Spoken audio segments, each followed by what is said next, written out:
Katie Couric wanted to make the case for fluidity of gender.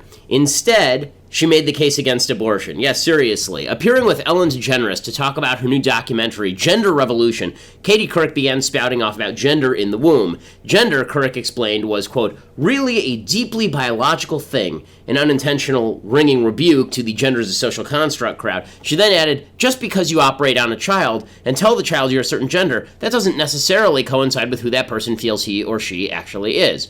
This applies really to intersex children, not generally to biologically male or female children, but Couric forged ahead. She said, quote, in the later stages of development, it's when the brain is wired, and sometimes a surge of testosterone can make a female fetus feel as if that baby is male or that person is male, and the opposite if there's not enough testosterone.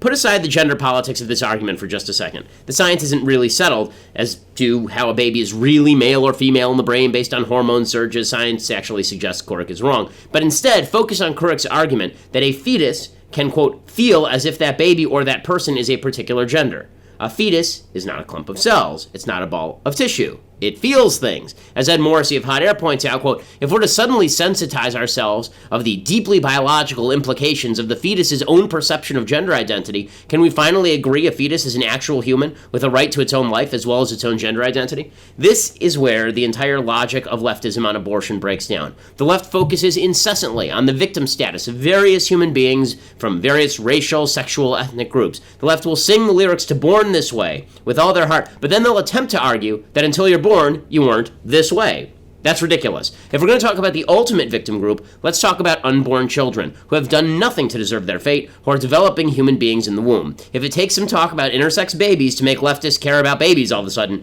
that is certainly worth the price. I'm Ben Shapiro. This is The Ben Shapiro Show.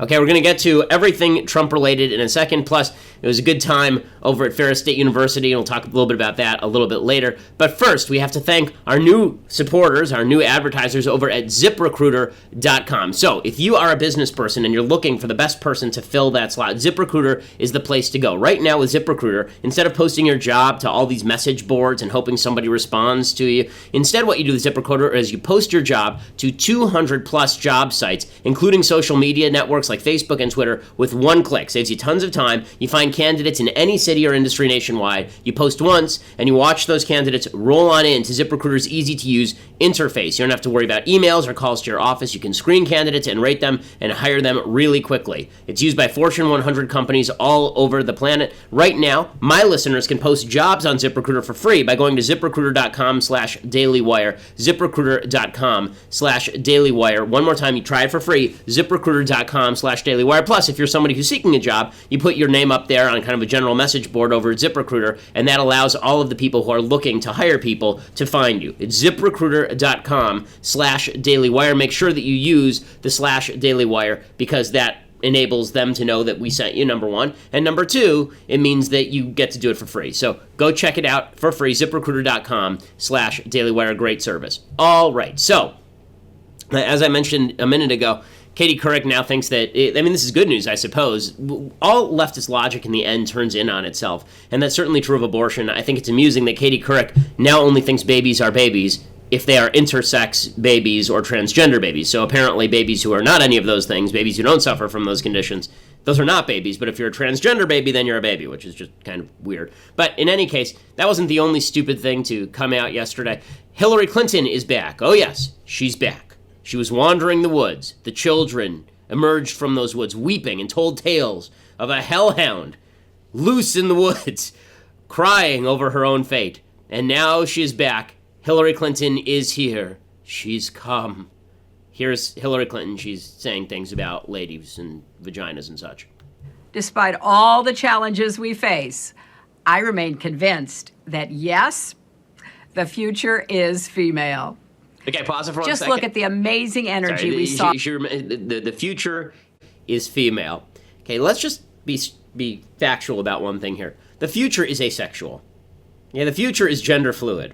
The future is a temporal state, okay? The future is not male or female or black or white. I hate this kind of phraseology. It's so dumb. But again, it all comes back to that intersectionality politics that the left is so focused on. Babies are only babies if they're transgender babies, and the future is only the future if it's female for some odd reason. By the way, if the future is only female, then you sort of do wonder how babies are going to get made in the future. Are there any babies in the future, or is it like the future one generation of females and then everyone dies, or they live forever like the Amazonians in Wonder Woman land?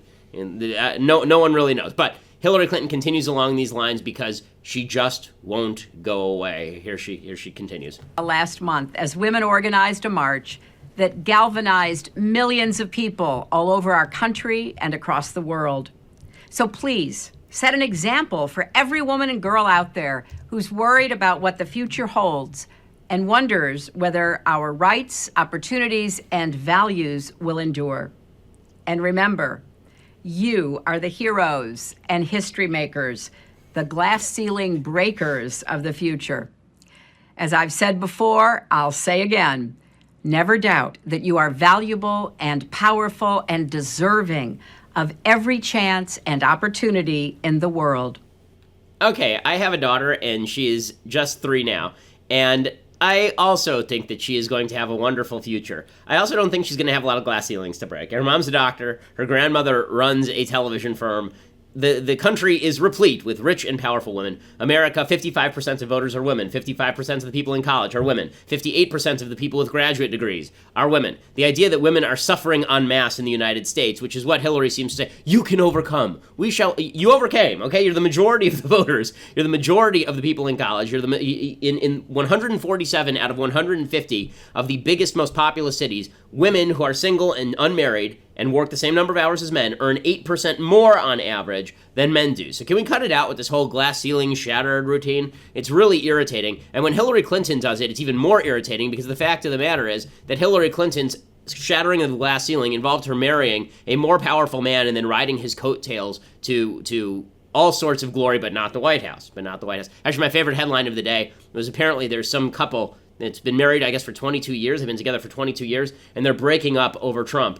And the first thing that went through my mind is I'm really feeling bad for the Clintons. That's terrible. I can't believe they broke up over Trump. Okay, so Hillary lost, obviously, because if you watch her there, it's impossible for her not to lose because she's awful. But Donald Trump is now the president. And so this comes with its benefits and it comes with its drawbacks. Do we have a little bit of good Trump, bad Trump? Shall we do that today? Good Trump, bad Trump, which one will we get today? Yes. All right, so Donald Trump speaks yesterday at CENTCOM, Central Command, and he is and he does something that is not quite true, but is also kind of smart. So in the middle of this, it's sort of unintentionally smart, I think. This is good Trump. In the middle of his speech at CENTCOM, he drops the notion that the media have not covered terrorism properly. Here's what he has to say. Radical Islamic terrorists are determined to strike our homeland, as they did on 9/11, as they did from Boston to Orlando to San Bernardino. And all across Europe, you've seen what happened in Paris and Nice. All over Europe, it's happening. It's gotten to a point where it's not even being reported. And in many cases, the very, very dishonest press doesn't want to report it. They have their reasons, and you understand that. I do love the fact that as time goes on, Donald Trump sounds more and more like Marlon Brando from The Godfather. He's beginning to lose his voice now. And so he's kind of sitting there, petting a cat and telling you about terrorism. But aside from that, what he says there about the media not properly covering terrorism, it's sort of true and it's sort of not true. So it is not true that the press does not cover terrorism. In fact, of the 70, they released a list of 78 attacks since 2014 that they said had not received enough media attention. And on that list were terrorist attacks in Nice, France, and terrorist attacks in Berlin, and the terror attack in Orlando. I'm pretty sure those received enough media attention. But here's what's smart about all of this. It has forced the media now to go back and rehash all of the terrorist incidents. The media are so crazy and so stupid that Trump says you didn't cover the terrorist attacks enough. And instead of them just saying, that's not true, Now, this is a misdirect because you actually want to talk about X, Y, or Z. Instead, the media goes into, how dare he? We'll show you how much we covered terrorist attacks, and we'll cover them anew just to prove you wrong. And Trump's sitting there smirking at himself, knowing that the entire premise of that speech, the entire premise of him saying that, was designed to force the media to spend lots of time talking about terror attacks, so suddenly Americans would recognize what he's trying to do with his immigration and refugee order. It's amazing. And now I'm not going to credit Donald Trump with playing 4D chess, because I think very few people in politics actually play 4D chess. I think most people who play 4D chess are, as I said a couple of days ago, just like the Wookiee, and you sometimes let the Wookiee win. The Wookiee doesn't know how to play 4D chess. He's just going to rip your arms out and beat you to death with them. I think that's more what Trump is doing here, but the media is so stupid that they make Trump, who's playing like regular chess, look like he's playing 4D chess. By comparison, Sean Spicer, not Melissa McCarthy, actual Sean Spicer, was out there defending this yesterday, and it's pretty funny. Well, we'll provide a list later. There's several instances, and the president again got a great update today on the fight against ISIS that's going on throughout the region and what our military is facing throughout this globe trying to combat ISIS. But there's a lot of instances that have occurred where I don't think that they've gotten the coverage it's deserved, and I think that's what the president was clearly referring to there. And again, reiterating this point is smart because, number one, every time Trump picks a fight with the media and then the media allow him to do that, every time the media kick back by saying, how dare he attack the media, Americans go, I don't care about you, you're the media. Why would I possibly care if Trump attacks you? You attack each other, fine, whatever. It's smart of Trump. So this is good Trump. And then there's bad Trump. Trump is speaking at CENTCOM, and Trump again reiterates that NATO is somehow a boondoggle, and NATO allies have to pay more money, or the tacit threat is we're gonna cut them off. Here's Trump talking about NATO at CENTCOM. We strongly support NATO. We only ask that all of the NATO members make their full and proper financial contributions to the NATO alliance, which many of them have not been doing. Many of them have not been even close, and they have to do that. So Trump says that, and a lot of people say, okay, well, look, he's expressing his support for NATO. Okay, juxtapose that, the way he just talked about NATO, with the way he talks about Vladimir Putin. We've killed a lot of people also. We kill lots of people also. He's much more sympathetic, apparently, just from the tone of his rhetoric, to Vladimir Putin than he is to NATO. And that's a problem. That's a problem, because the fact is that there's a great piece in Foreign Policy magazine today about this, that there's a new sort of revised isolationism that has come to the fore in American politics.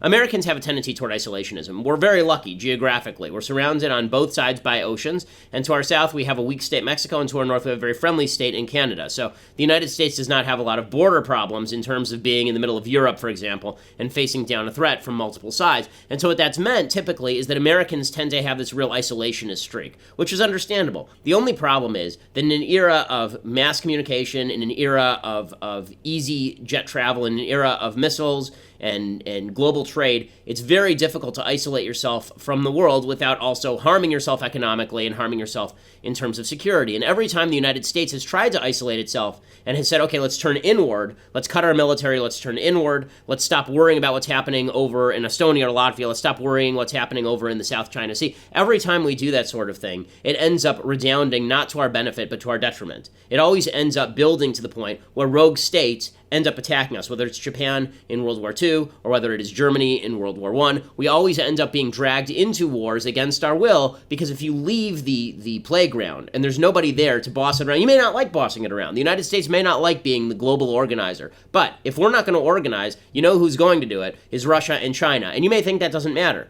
It does matter when China starts cutting off trade between all of these Southeastern Asian countries and the United States through sphere of influence. It does matter when they begin encroaching territorially more and more toward American interests. It does matter when China becomes more powerful and Russia becomes more powerful in Eastern Europe and starts threatening our Western European allies. And then all of a sudden we get dragged into conflict again, except conflict with an emboldened and strengthened enemy like a Russia or a China. Okay, this started under Obama. This isn't unique to Trump, but it did start with Obama, and it's continued under Trump, this sort of revanchianism, this idea that we're going to just come back into our borders and everything is going to be okay. It sounds like a beautiful idea. Every time it's been tried, it fails, and this is true not just with World War I and World War II. Bill Clinton tried this in the 1990s by slashing our military to the bone, and the result was 9/11. George W. Bush built up the military and got aggressive on the foreign policy sphere, and we saw a dramatic decrease in the number of terrorist attacks on American soil. Then he leaves office, and the number of terrorist attacks increases massively because ISIS grows. The fact is, you cannot remove yourself from the international scene and hope that everything is going to be okay. And that seems to be the premise of a lot of what Trump is saying here, and that's a problem. Okay, with all that said, the media are losing their ever-loving minds over Donald Trump, and we're going to have to continue this over at Daily Wire. But I want to talk a little bit about the fact the media keeps saying, they keep throwing around this term constitutional crisis. Constitutional crisis. I want to talk about what a constitutional crisis actually looks like, whether it's a crisis or not, and the fact that the Constitution is actually built to withstand crises. It's built to have crises and withstand them. We'll talk about all of that over at dailywire.com. You're going to have to go over there to check it out. Plus, my favorite story of the day. It's a fantastic story. You're not going to want to miss it. Go to Daily Wire to check it out. $8 a month buys you access to Daily Wire. You can watch the rest of the show live. You can be part of the mailbag, which we're going to do in a couple of days here. You can get all sorts of new goodies. We're also giving away free DVDs of my friend Jeremy Boring has a fantastic movie about the border and about border security. It's called The Arroyo, and you should go get a subscription right now. You get a free copy of The Arroyo, which is a terrific, terrific film about a small rancher living on the Arizona border whose land is being used as a thoroughfare for drug cartels from Mexico and what he does about it. It's a really terrific film. You're going to want to subscribe to the Daily Wire just to get that, but then you also get me live, you get Klavan live, $8 a month. Plus, if you get that annual subscription, then you get a free DVD copy of The Arroyo, so go check that out right now. We are the largest conservative podcast on the interwebs.